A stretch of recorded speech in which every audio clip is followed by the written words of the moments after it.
Hello, I'm Mayor Cheryl Brothers. I'm here today at the Mosquito and Vector Control District of Orange County, here in Garden Grove.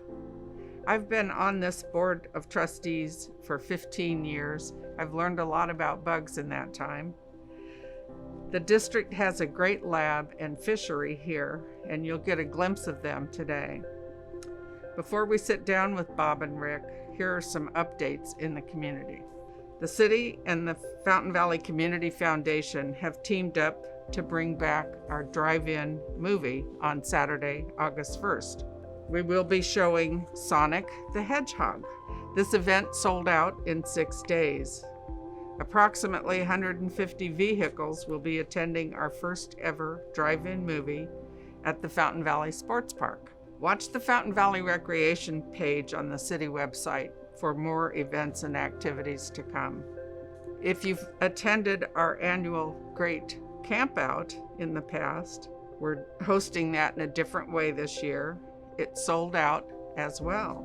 I've enjoyed helping families with their s'mores for years.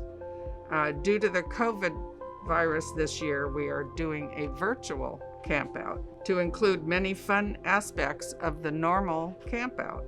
This allows you to follow at home safely at home. The first 200 residents who registered will receive a campout kit to follow the virtual program. You can register online at fountainvalley.org using code 189060, and that information is on your screen. You can follow along the video without the kit, so hope to see you there. We also would like to welcome our new Recreation and Community Services Manager, Yvette Aguilar. She will be managing our Senior and Human Services Division at the Community Services Department. If you visit the center at Founders Village, also our senior center, you'll see Yvette there regularly. She'll be a great addition to our staff. We're sorry to see Nora Webb retire, but she has found a good replacement. We're here today with Robert Cummings and Rick Howard, who's the General Manager of Mosquito and Vector Control District of Orange County. The mission of the district is to educate and protect Orange County from vectors and vector-borne diseases in an environmentally responsible manner. Can you tell us what a vector is? And will you provide some history of the district? How many employees do you have to protect our community? Things like that? A vector is defined as an organism that can transmit a disease agent to people. We usually say it comes from another person or from another animal source. And also a vector can also cause nuisance to people, meaning that it can bite, doesn't necessarily have to transmit a disease agent. And some things it can cause death. For example, fire ants can sting. They don't transmit a disease agent. However, their bites can be so severe that they can cause death from anaphylactic or allergic reactions to this. So it's a very broad term. It includes a lot of different insects and other animals such as rats. We have 67 full-time employees here at the district, Cheryl. We augment that with approximately 70 full-time or 70 seasonal staff that come in during the summer months during the height of our mosquito season. Due to COVID-19, we have a much smaller contingency of our seasonal staff this year. We've only brought on 30 of them. So it's been a little bit of a challenge for us. We're working our way through it. When your field workers come in, you do things sort of extra right now to protect them from COVID-19?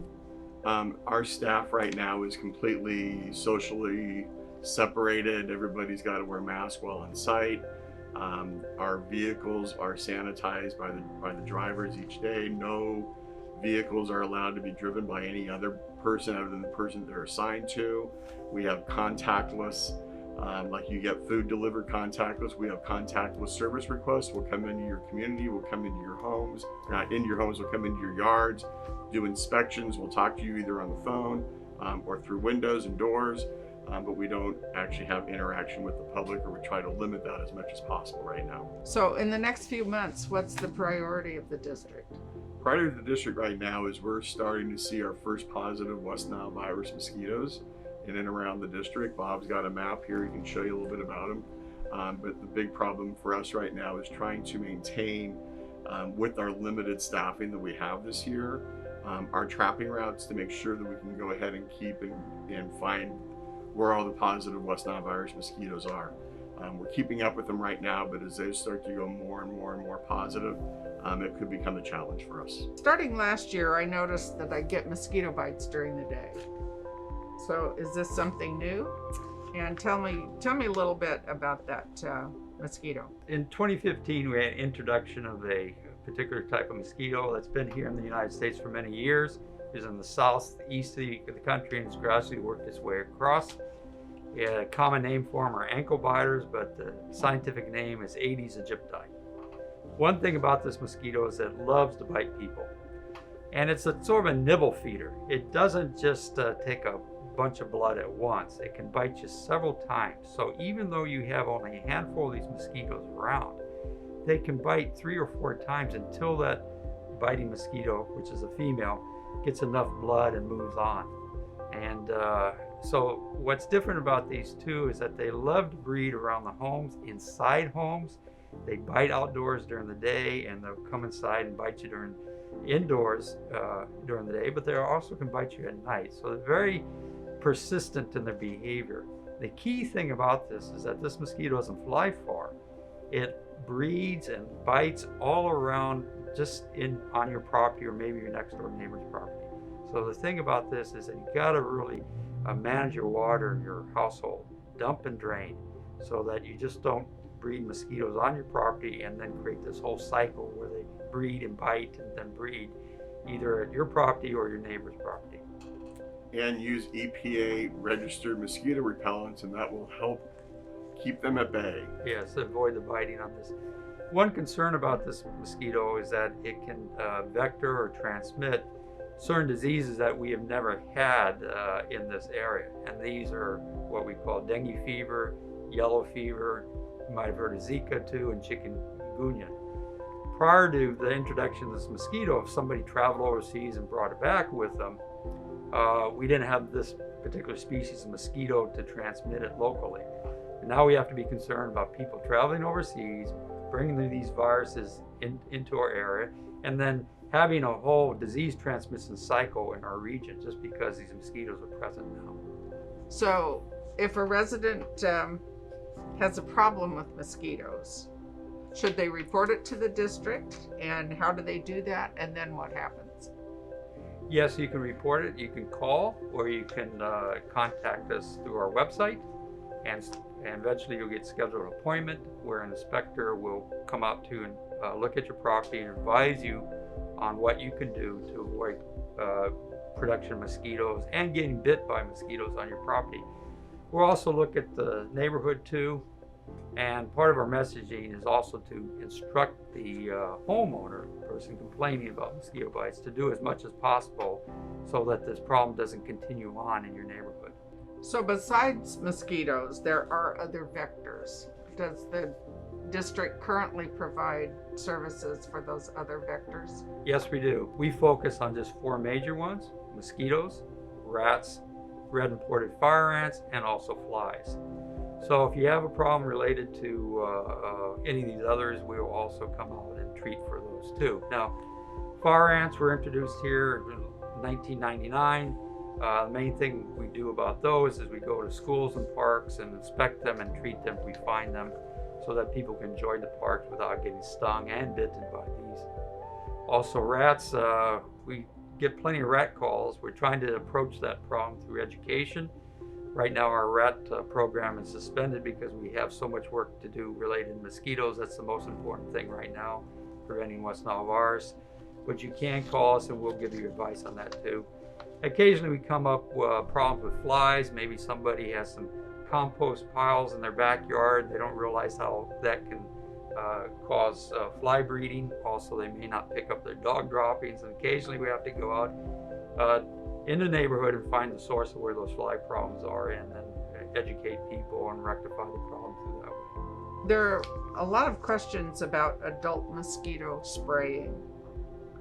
Tell us more about what the district does with that, and is this dangerous to people? The main focus of when we do have to do treatment, and we do it extensively, so it is we do 99% of our efforts on killing mosquitoes in the water. We use a lot of what we call biorational insecticides and some bacterial products and some insect growth regulators. We have them on routes. We know about these things. We take care of the big things such as flood control channels, underground drains, and water in the gutters and so on. And then of course we ask the public to do what you can in the backyard. But when we just can't break the disease cycle, especially when the nuisance level is so high, biting pressure is so high in some of these mosquitoes, especially coming out of some of our wetlands, and also when we find a lot of disease in these mosquitoes, meaning a lot of West Nile virus activity, we will have to resort to killing these disease or this virus-infected mosquitoes. We do this with only EPA approved, both California EPA and U.S. federal EPA approved products. There's only a handful of products that are approved for us to use for killing adult mosquitoes. We're very regulated on this in terms of how much we can apply, when we can apply, and how we do it. We're also in communication with our local county ag commissioner office on how we do this too. So it's a multi-agency approach on this, and after lots of testing and verification by both the health agencies and EPA, doing it properly at the label rate, as we say, there is no harm for this to humans. I know that you raise mosquito fish here too that eat mosquito larvae. Can I get some fish for my pond at home, and how would I do that? And do I need to put fish in a fountain?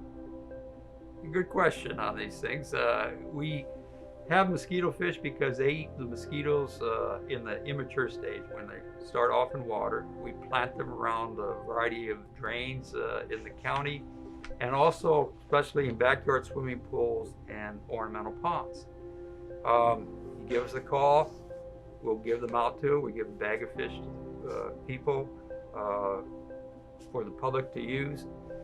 In a fountain, I think if it's small enough, there's some other choices to here. Flushing or keeping the water agitated would work to stop mosquitoes from breeding in that. You can also buy some over-the-counter products on there, some bacterial products you can put in there to kill that. If the pond's big enough, you can put fish in there. Fountain, if it's big enough, you can put fish in there. The main thing we like though is just keep the water circulating at least a couple times a week, and mosquitoes can't breed in that. That's good. It's also a non-chemical solution to a problem. It's really what we call a biological method to control mosquitoes. That's why we plant them in all sorts of water-holding bodies in parts of the county.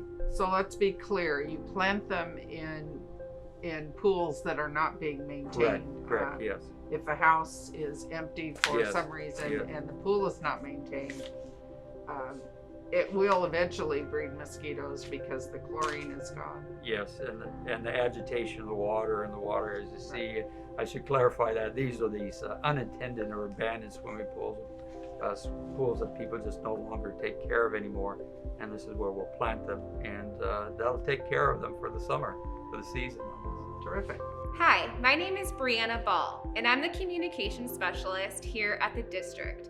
Every year, we roll out a public health campaign to help raise awareness about mosquitoes and the diseases they transmit. This year will bring new challenges to the cities we serve. The invasive Aedes mosquito now resides in every Orange County city. I'm here to remind you to tip out standing water, toss out unneeded containers, and apply an EPA-registered insect repellent to any exposed skin before spending time outdoors. When our inspectors go out into backyards to perform inspections, we typically see these mosquito breeding sources: toys that collect water, tires that are maybe in your backyard or a tire swing, pet water bowls, watering cans. A typical breeding source we also see are lucky bamboo and water-holding plants. If you do have a water-holding plant, be sure to drain the water every week. Flower pot saucers can also be a large problem. They collect water at the bottom. Be sure to inspect regularly. For more information and do-it-yourself tips and tricks, visit our website at www.ocvector.org. So I want to thank Bob and Rick for sharing information about Mosquito and Vector Control District of Orange County. They are here to protect us from vectors and the spread of diseases. So, Rick, is there anything else you'd like to share with our community? Well, first of all, I want everybody to stay safe. Wear your mask up. As we're trying to work through the COVID-19 pandemic, we want to remind you that the diseases that have been here for years, West Nile virus, is still out there. It's still in our community, and we can't forget about it. So it's a shared responsibility. Unfortunately, we're dealing with one, but we also have to make sure we deal with another. So August is almost here, and it's one of the hottest months of the year. In extreme heat, your body works extra hard to maintain a normal temperature, which can lead eventually to death. In fact, extreme heat is responsible for the highest number of annual deaths among all weather-related hazards. So remember, in extreme heat, which can occur quickly and without warning, older adults, children, and sick or overweight individuals are at greater risk of suffering in extreme heat.